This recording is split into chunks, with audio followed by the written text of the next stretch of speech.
அண்மை செய்தியாக பார்த்து வருகிறோம்.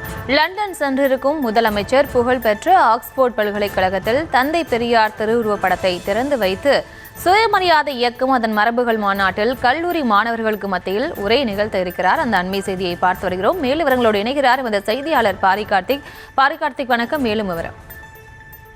வணக்கம். லண்டன் சென்றிருக்கும் தமிழ்நாடு முதலமைச்சர் திரு மு.க. ஸ்டாலின் அவர்கள் புகழ்பெற்ற ஆக்ஸ்போர்ட் பல்கலைக்கழகத்தில் தந்தை பெரியாருடைய திருவுருவ படத்தை இன்று திறந்து வைக்கிறார். மேலும் அங்கு நடைபெறும் கருத்தரங்கில் பேருரை ஆற்ற இருக்கிறார்.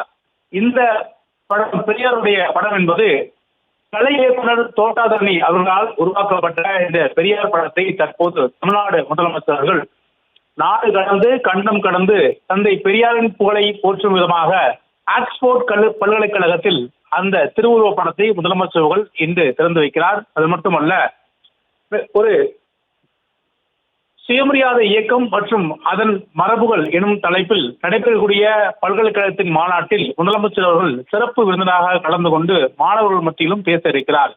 சுயமரியாதை இயக்கத்தினுடைய 100 ஆண்டுடைய வெற்றி விழாவை முன்னிட்டு தமிழ்நாடு அரசு சார்பில் தமிழ்நாடு முழுக்க பல்வேறு நிகழ்ச்சிகள் ஏற்பாடு செய்யப்பட்ட நிலையில் அது தற்போது நாடு கடந்து ஆக்ஸ்போர்ட் பல்கலைக்கழகத்திலும் எதிரொலித்திருக்கிறது. அதன் அடிப்படையில் தான் தமிழ்நாடு முதலமைச்சர் அவர்கள் தொழில் முனைவர்களுடைய சந்திப்புக்காக ஜெர்மன் மற்றும் இங்கிலாந்து என 2 நாடுகளுக்கு சென்றிருக்கும் நிலையில் லண்டன் சென்றிருக்கும் முதலமைச்சர் அவர்கள் இன்று பல்வேறு நிகழ்ச்சிகளில் கலந்து கொள்கிறார்.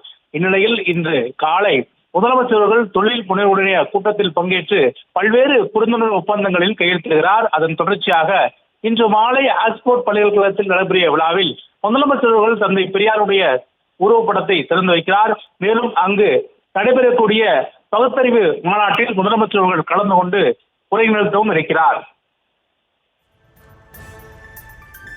விவரங்களுக்கு நன்றி பாரி கார்த்திக்.